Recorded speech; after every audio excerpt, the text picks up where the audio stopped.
Bulletin की शुरुआत करेंगे। सबसे पहले बात करेंगे झारखंड विधानसभा चुनाव की तारीखों को लेकर। दरअसल झारखंड विधानसभा चुनाव की तारीखों की घोषणा आज की जाएगी। चुनाव आयोग ने आज दोपहर बाद 3:30 बजे प्रेस कॉन्फ्रेंस बुलाई है, जिसमें झारखंड और महाराष्ट्र विधानसभा चुनाव की घोषणा की जाएगी। झारखंड विधानसभा का कार्यकाल 5 जनवरी को पूरा होगा। विधानसभा की 81 सीटों के लिए चुनाव होना है। राज्य में 2 से 3 चरणों में मतदान हो सकता है। हालांकि 2019 में 5 चरणों में वोटिंग हुई थी। तो ये बड़ी खबर, बड़ी जानकारी हम आप तक पहुंचा रहे हैं कि आज तारीखों का ऐलान हो जाएगा और दोपहर बाद 3:30 बजे चुनाव आयोग की प्रेस कॉन्फ्रेंस है, जिसमें ब्रीफिंग की जाएगी, बताया जाएगा। और साथ ही आपको बता दें कि महाराष्ट्र और झारखंड विधानसभा चुनाव की तारीखों का ऐलान संभव है। तो बड़ी जानकारी, बड़ी खबर हम आप तक पहुंचा रहे हैं। और सबसे खास बात यह है कि बैठकों का सिलसिला भी लगातार जारी है। महज तारीखों के ऐलान का इंतजार किया जा रहा है, क्योंकि रणनीति पूरी तरीके से तैयार है। चुनावी रण में सभी पार्टियां उतर चुकी है और महज तारीखों का इंतजार। विधानसभा की सीटों पर यह चुनाव होना है। 2 से 3 चरणों में यह हो सकता है मतदान। ये भी जानकारी सामने आ रही है। 5 जनवरी को पूरा होगा विधानसभा का कार्यकाल और ऐसे में चुनाव की तारीखों का आज ऐलान। झारखंड विधानसभा चुनाव से जुड़ी ये बड़ी जानकारी, बड़ी खबर हम आप तक पहुंचा रहे हैं। दोपहर बाद 3:30 बजे चुनाव आयोग की प्रेस कॉन्फ्रेंस है। विधानसभा की 81 सीटों के लिए ये मतदान। तो बड़ी खबर, बड़ी जानकारी आप तक पहुंचा रहे हैं। 2 से 3 चरणों में मतदान हो सकता है। तो 3:30 बजे ये प्रेस कॉन्फ्रेंस होगी। महाराष्ट्र विधानसभा चुनाव की तारीख और झारखंड विधानसभा चुनाव की तारीखों का ऐलान इस दौरान किया जाएगा। तो आज चुनाव की तारीखों का ऐलान, दोपहर बाद विधानसभा की 81 सीटों के लिए होगा मतदान। तो 2 से 3 चरणों में मतदान हो सकता है। ये बड़ी खबर, बड़ी जानकारी हम आप तक पहुंचा रहे हैं। तो 5 जनवरी को कार्यकाल पूरा हो जाएगा। तो ऐसे में उससे पहले चुनाव और साथ ही आप ये मान लीजिए कि साल के अंत तक परिणाम। तो विधानसभा की 81 सीटों के लिए मतदान होगा। 2 से 3 चरणों में हो सकता है मतदान। 3:30 बजे चुनाव आयोग की कॉन्फ्रेंस। तो झारखंड में अब की बार किसकी सरकार, उसका सबको इंतजार। लेकिन आज चुनाव की तारीखों की घोषणा। तमाम जानकारी के साथ हमारे संवाददाता रांची से कुमार चंदन हमारे साथ लाइव जुड़ चुके हैं। कुमार चंदन, क्या कुछ अपडेट आपके पास? 3:30 बजे का वक्त बताया जा रहा है जब प्रेस कॉन्फ्रेंस होगी और इसमें महाराष्ट्र और झारखंड विधानसभा चुनाव की तारीखों का ऐलान संभव है। अब बिल्कुल तस्वीर साफ होती हुई दिखाई दे रही है कि आज 3:30 बजे निर्वाचन आयोग की जो प्रेस कॉन्फ्रेंस होगी, उसमें आधिकारिक तौर पे ये जानकारी सामने आ जाएगी कि चुनाव को लेकर जो अधिसूचना है झारखंड में, उसकी आधिकारिक तौर पे घोषणा हो जाएगी। कितने चरणों में चुनाव होगी, इसकी भी स्पष्टता हो जाएगी। और इसको लेकर कह सकते हैं कि तमाम सियासी दलों के बीच इस बात को लेकर गहमा गहमी है और उनकी अपनी तैयारी भी है। कुल मिलाकर तमाम सियासी दलों को इस बात का आभास था कि किसी भी क्षण चुनाव की अधिसूचना जारी हो सकती है। और आज 3:30 बजे निर्वाचन आयोग की जो प्रेस कॉन्फ्रेंस होगी अधिकृत तौर पे, आधिकारिक तौर पे, उसमें चुनाव की घोषणा हो जाएगी। चुनाव की तस्वीर साफ हो जाएगी और झारखंड के तमाम सियासी दलों की जो अपनी रणनीति है, उसके हिसाब से तमाम लोग चुनावी तैयारी में भी जुट जाएंगे। चुनावी गहमागहमी भी दिखाई देने लगेगी। बिल्कुल। और सीधे तौर पर अगर हम बात करें, रणनीति पूरी तरीके से तैयार है। ये कहा जा सकता है कि चुनावी रण में सभी पार्टियां उतर चुकी है। महज तारीखों की घोषणा पर सबकी निगाहें टिकी हुई है। ये भी कहा जा रहा है कुमार चंदन कि 2 से 3 चरणों में ही झारखंड का जो चुनाव है वो खत्म कर दिया जाएगा, यानी कि वोटिंग प्रक्रिया 2 से 3 चरणों में हो सकती है। बिल्कुल इस बात का अनुमान लगाया जा रहा है कि कम चरणों में जो चुनाव है वो झारखंड में होंगे। इससे पहले कई चरणों में, 5 चरणों में विधानसभा चुनाव हुए थे। हमारे साथ हमारे वरिष्ठ सहयोगी भी हैं। सर, जिस तरह की संभावनाएं हैं, चर्चा है, 3:30 बजे तस्वीर साफ होगी। ये कहा जा रहा है कि कम चरणों में भी इस बार झारखंड में चुनाव होंगे। जी, जो खबरें आ रही है, जिस तरह से बातें चल रही है, सूत्रों से हवाले से चल रही है खबर कि हो सकता है कि 15 नवंबर के बाद 2 चरण में चुनाव हो और 22-23 के बाद मतगणना हो। चूंकि आपको पता होगा कि महाराष्ट्र का जो सत्र है, जो विधानसभा का कार्यकाल है, वो 26 नवंबर को खत्म हो रहा है। तो उससे पहले 22 से 25 तक के बीच में मतगणना हो सकती है। उससे पहले 15 नवंबर के बाद 2 चरण कहा जा रहा है कि इस बार 2 चरण में ही हो सकता है, ऐसी खबरें हैं। हो सकता है कि 3 चरण भी हो, लेकिन 2 चरण में उम्मीद जताई जा रही है कि 2 चरण में चुनाव खत्म हो जाएंगे। तमाम सियासी दल, आप भी सियासी दलों के पास जा रहे हैं, चाहे बीजेपी की तरफ से हो या फिर महागठबंधन की तरफ से हो। कल ही मुख्यमंत्री ने अपने सारे लोगों के साथ विस्तारित कार्य समिति की बैठक की है, उसमें उन्होंने एक निर्देश दिए हैं और उसी निर्देश के अनुसार जेएमएम आगे चल रहा है। कांग्रेस भी है, कांग्रेस के वरिष्ठ नेताओं से मुख्यमंत्री और उनकी पत्नी कल्पना सोरेन जो गांडे से विधानसभा विधायक है, वो भी उनसे मिल चुके हैं। तो एक गठबंधन के स्तर पे और दोनों एनडीए हो चाहे महागठबंधन हो, वो दोनों तरफ से अपने अपने लगभग 1 महीने से चुनावी माहौल में झारखंड जो है पिछले 1 महीने में आ चुका है। और आज जब 3:30 बजे प्रेस कॉन्फ्रेंस होगा चुनाव आयोग का, तो ये पता चल जाएगा कि कितने तारीख को कितने चरण में होना है, कौन कौन से तारीख होंगे और मतगणना की क्या तारीख होगी। तो ये सारी बातें आज से पूरे झारखंड चुनावी मोड में पिछले 1-1.5 महीनों के लिए।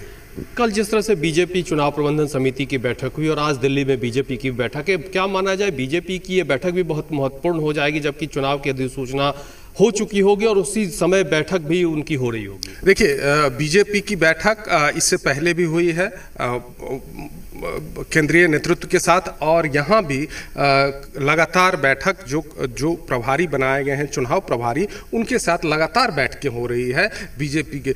मुझे लगता है जिस हिसाब से कि बीजेपी ने अपने गठबंधनों के साथ सीट का तालमेल कर लिया है, अब इंतजार इस बात का था कि चुनाव अधिसूचना कब जारी होती है। सीट का तालमेल हो चुका है लगभग। अब एक आध सीट पर अगर पेच फंस रहे हैं, वो भी पेच इसलिए मुझे लगता है कि फंस रहे हैं कि सीट का कौन किस सीट पे लड़ेगा। हो सकता है जहां आजसू मजबूत हो वहां बीजेपी भी दावेदारी कर रही हो या कि हम भी मजबूत हैं, और जेडीयू को लेकर के है कि उनको 2 सीट दिया जाएगा, ऐसा चुनाव प्रभारी सह प्रभारी हैं हिमंता विश्व शर्मा, उन्होंने कहा भी है। तो बीजेपी लगभग उस पर तैयार है कि गठबंधन और महागठबंधन की तरफ से हेमंत सोरेन के नेतृत्व में चुनाव लड़ा जाएगा। कांग्रेस उसके एलाइज हैं, आरजेडी हैं, सीपीआई है, इन सब को लेकर के, और सीट का बंटवारा जो है वो भी लगभग जो पिछली बार फॉर्मूला है, मुझे लगता है कि जेएमएम और कांग्रेस के बीच वही रहेगा। आपको पता होगा कि 30 सीट पर शायद कांग्रेस पिछली 2019 में लड़ी थी, तो उसी के आसपास रहेगा। 2 कम ज़्यादा हो सकता है, चूँकि अगर और एलाइज को, चूँकि इस बार जब हरियाणा के चुनाव के रिजल्ट आए हैं उसके बाद से बीजेपी में कहीं ना कहीं उत्साह है, इस बात को मानना पड़ेगा।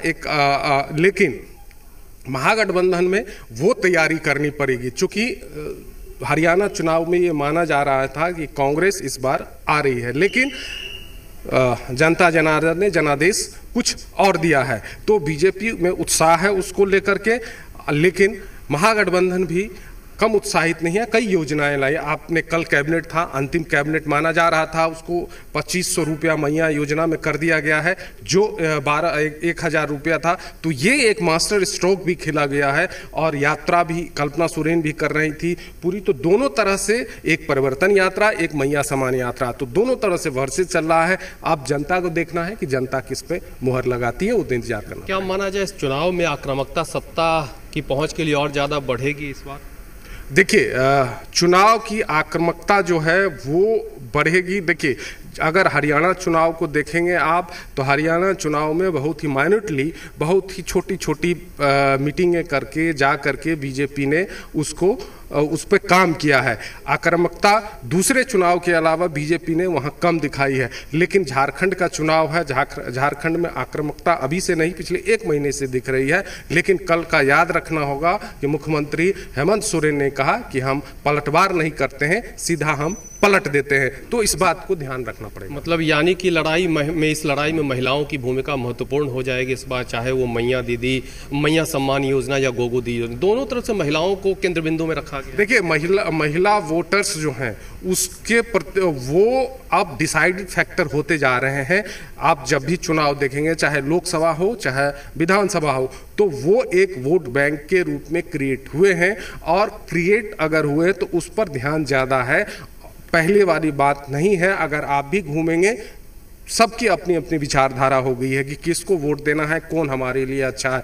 तो तैयारी हेमंत सोरेन के नेतृत्व में महागठबंधन भी पूरी जोर शोर से लगी हुई है, और बीजेपी भी पिछले 2 महीने से वो भी जोर शोर से लगी हुई है। हरियाणा में टिकटॉक के बंटवारे में जिस तरह का फार्मूला चाहे वो बीजेपी की तरफ से दिखा, क्या उस तरह के फार्मूले का एक्सपेरिमेंट यहाँ भी हो सकता हो, दिखाई दे सकता है?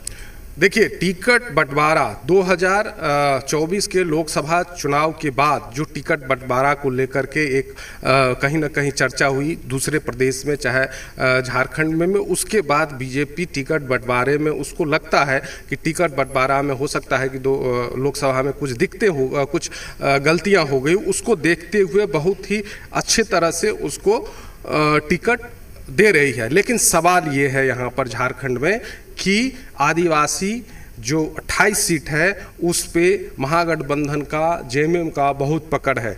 जो आपने लोकसभा में भी बीजेपी के साथ नहीं था, 2019 में भी बीजेपी के साथ नहीं था, सिर्फ 2 सीट था। तो इस बार उसको कैसे मैनेज करेंगे बीजेपी, और महागठबंधन उस 28 सीट को बरकरार कैसे रख पाएगी, इसमें दोनों की सबसे बड़ी देखना होगा कि किस तरह से दोनों पार्टियां आगे चल पाती है। ठीक है कुमार चंदन, मैं आपके पास लौटूंगी। दिल्ली से अंजलि भी हमारे साथ जुड़ चुकी है।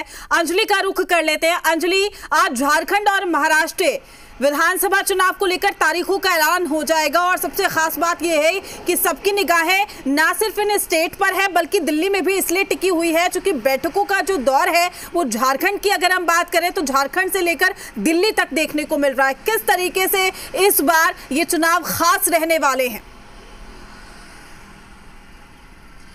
बिल्कुल, देखिए, चुनाव बेहद खास होंगे। 3:30 बजे चुनाव आयोग जो है वो प्रेस कॉन्फ्रेंस करके दिल्ली के विज्ञान भवन में प्रेस कॉन्फ्रेंस आयोजित होगी, जहां पर चुनावों की घोषणा भी कर दी जाएगी, तिथि की घोषणा कर दी जाएगी।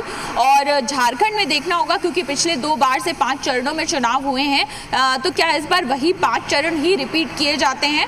वहीं महाराष्ट्र की बात करें तो एक ही चरण में चुनाव जो है पिछली 2 बार हो गया था। तो हो सकता है कि महाराष्ट्र में इस बार एक ही चरण वाली बात रहे। लेकिन जहां तक बात करें, जैसा ने कहा कि सियासी हलचल जो है वो बहुत ज्यादा है, क्योंकि देखिए दोनों ही गठबंधन जहां तक बात करें कोशिश यही करेंगे कि ज्यादा से ज्यादा अच्छे कैंडिडेट्स उतारकर अपनी सरकार बनाई जाए। लेकिन अंदरूनी हलचल जो है वो दिल्ली में ज्यादा है, क्योंकि बैठकें लगातार जारी है। कुछ समय पहले मुख्यमंत्री हेमंत सोरेन और उनकी पत्नी कल्पना सोरेन यहां पर पहुंचे थे और उन्होंने राहुल गांधी से मुलाकात भी की थी।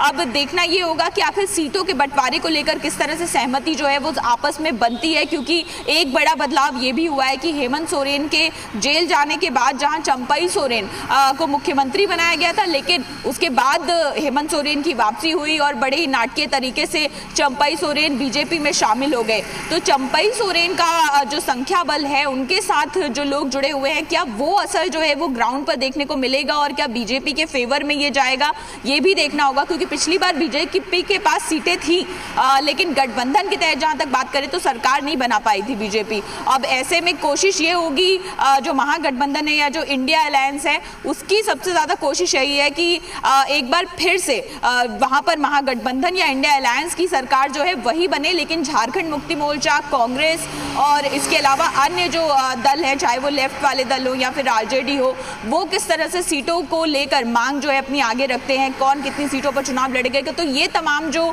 समीकरण है, ये तमाम जो मंथन है, वो अब अगले 1 से 2 दिनों में देखने को और ज्यादा मिल जाएगा। जी अंजलि, देखिए कड़ी टक्कर इसलिए भी है क्योंकि झारखंड में इस बार हम देख रहे थे कि बीजेपी की ओर से भी हेमंता बिस्वा ने जिस तरीके से कमान को संभाला है, लगातार वो सक्रिय नजर आ रहे हैं। दूसरी ओर अभी आपने जिक्र करा कल्पना सोरेन का, ये भी एक फैक्टर हो सकती है क्योंकि जिस तरीके से कमान उन्होंने संभाली, जब सीएम हेमंत सोरेन जिस दौरान जेल में रहे, निकले और पूरे तरीके से सियासत में एक एंट्री लेने के साथ ही उन्होंने जनता का समर्थन भी लेने की कोशिश करी। तो ये कहा जा सकता है कि कांटे की टक्कर इस बार झारखंड में दिखाई दे रही है। बिल्कुल, देखिए जहां तक बात करें हेमंता बिश्व शर्मा की, तो उनको कमान इसीलिए सौंपी गई है। एक बड़ी ही आप कह सकते हैं कि ऐसी पर्सनालिटी है जिनको आप अनदेखा नहीं कर सकते। आप उन्हें पसंद करें नापसंद करें वो एक अलग बात है, पर आप उनकी अनदेखी नहीं कर सकते। और उसी तरह से उसी सशक्त पर्सनालिटी के तौर पर वो उभरते हुए भी दिखाई देते हैं। और लगातार कमान जो है एक और उन्होंने संभाली हुई है। और बीजेपी की जो हम बात करें जिस तरह की राजनीति रही है, जिन मुद्दों पर बीजेपी आगे बढ़ती है, उसको हम कहें तो फ्रंट फुट पर आकर उस पर हेमंता बिश्व शर्मा जो है वो बयानबाजी भी करते हैं और उस तरह की राजनीति भी करते हैं। तो क्या इस फैक्टर का फायदा जो है वो हेमंता बिश्व शर्मा के जरिए बीजेपी को मिलेगा। वहीं दूसरी ओर बात करें कल्पना सोरेन की, जो आपने कहा, देखिए महिला चेहरा है और जाहिर सी बात है झारखंड जैसे राज्य से एक सशक्त महिला चेहरा अगर उभरता है तो वो एक मास अपील भी करता है। दूसरी बात आपको याद होगी, जब चंपई सोरेन को भले ही मुख्यमंत्री के तौर पर रखा गया था जब हेमंत सोरेन जेल में थे, लेकिन उसके बावजूद जो शख्सियत उभर कर आई थी वो कल्पना सोरेन की थी। क्योंकि तमाम जो बैठकें हो रही थी, दिल्ली में हो रही हो या कहीं और इंडिया अलायंस की, वहां पर कल्पना सोरेन हमेशा एक प्रमुख चेहरा होती थी। चंपई सोरेन वहां जरूर आते थे, लेकिन उनके साथ कल्पना सोरेन की बात को तमाम जो नेता हैं ऐसी बैठ के हमने भी कवर की यहाँ पर, और वो नेता जो है कल्पना सोरेन की बात को ही ज्यादा सुनते हुए नजर आते थे, या उनको ही कह सकते हैं आप कि वो हेमंत सोरेन की असल रिप्रेजेंटेटिव ऐसी बैठकों में वही नजर आती थी। तो जाहिर सी बात है कि दोनों ही तरफ आपने सही कहा कि कांटे की टक्कर है। और अब देखना होगा कि आखिर कौन सी पार्टी जो है, अब कौन सा गठबंधन जो है वो इसको पूरी तरीके से भुना पाता है, क्योंकि कई सारे फैक्टर होते हैं। झारखंड एक बड़ा ही आप कह सकते हैं इस तरह के समीकरण वाला राज्य है जहां पर अलग अलग जातियों के फैक्टर भी काम करते हैं, आदिवासी समाज भी के फैक्टर भी काम करते हैं, और दोनों ही दल कोशिश ये करते हैं कि इन लोगों पर भी सबसे ज्यादा जो है वो फोकस किया जाए, दलित आदिवासी पिछड़ा वर्ग। तो कोशिश यही रहती है। लेकिन अब एक बार चुनाव की तारीखों का ऐलान हो जाएगा, कितने चरणों में चुनाव होंगे, और फिर उस हिसाब से भी सीट वार तरीके से भी ये देखना होगा कि कौन से चरण में किस सीट पर ज्यादा फोकस किया जाता है। तो इन तमाम चीजों पर जरूर नजर जो है वो सभी दलों की, राजनीतिक दलों की तो बनी ही होगी, और हमारी भी नजर बनी हुई है कि एक बार चुनाव की तारीखों का ऐलान हो और उसके बाद देखना होगा कि ये जो सियासी गहमा गहमी है ये और किस तरह से उभर कर सामने। अंजलि, 3:30 बजे का वक्त बताया जा रहा है, यानी कि ये कह लीजिए आपकी 3:30 के बाद तस्वीरें पूरी तरीके से क्लियर हो जाएंगी। बिल्कुल, 3:30 बजे के बाद आप कह सकते हैं कि एक बार प्रेस कॉन्फ्रेंस शुरू होती है तो तकरीबन एक प्रोसेस होता है, क्योंकि महाराष्ट्र की सीटों का भी ऐलान किया जाएगा। कुछ जगहों पर उपचुनाव होने, कुछ राज्यों में ये माना जा रहा है, संभावना है कि उन तमाम जगहों पर भी चुनाव की तारीखों का ऐलान किया जाएगा। तो धीरे धीरे तकरीबन आप मान सकते हैं कि पिछले दिनों जिस तरह से चुनाव आयोग की प्रेस कॉन्फ्रेंसेज रही हैं तो करीब 1 घंटे का वक्त तो लग ही जाता है। हालांकि 2 ही मुख्य राज्य हैं, तो हम मान सकते हैं कि करीब आधे से पौने घंटे या 1 घंटे के बीच में सभी तारीखें जो है वो सामने रख दी जाएंगी चुनाव आयोग की ओर से। इसके साथ साथ चुनाव आयोग की टीमें चूंकि दोनों ही राज्यों में दौरा करने पहुंची थी, तो वहां पर क्या प्रबंध किए जाएंगे, किस तरह के इंतजाम किए जाएंगे, क्योंकि झारखंड में कई ऐसे जगह, कई ऐसे जिले भी आते हैं जहां पर काफी मुश्किल हो जाता है सुरक्षा प्रबंधन देखना, काफी चैलेंजिंग रहता है, काफी चुनौती भरा रहता है। तो इन तमाम विधानसभा सीटों पर भी उनको आंकलन करना होता है कि किस तरह से सुरक्षा के इंतजाम किए जाएं और व्यवस्था जो है वो पूरी तरह से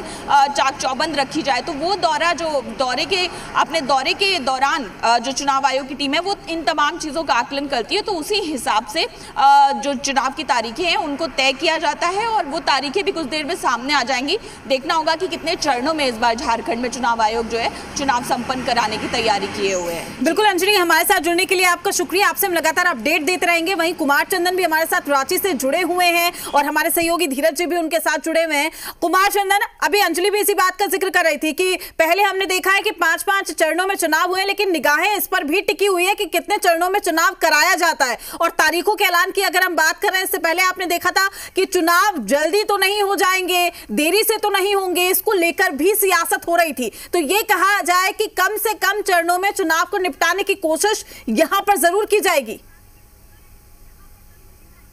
अब बिल्कुल हम अपने समझने की कोशिश करते हैं कि जिस तरह से तैयारियां हैं कम चरणों में चुनाव संपन्न कराने की, या जो राजनीतिक तौर पे चर्चा चल रहा था कि समय से चुनाव होगा, देरी से चुनाव होगा, जिस तरह से यहाँ सत्ताधारी दल के लोग मांग कर रहे थे, क्या लग रहा है चुनाव जो है कम चरणों में ही संपन्न होगा और सुरक्षा के व्यापक इंतजाम के बीच?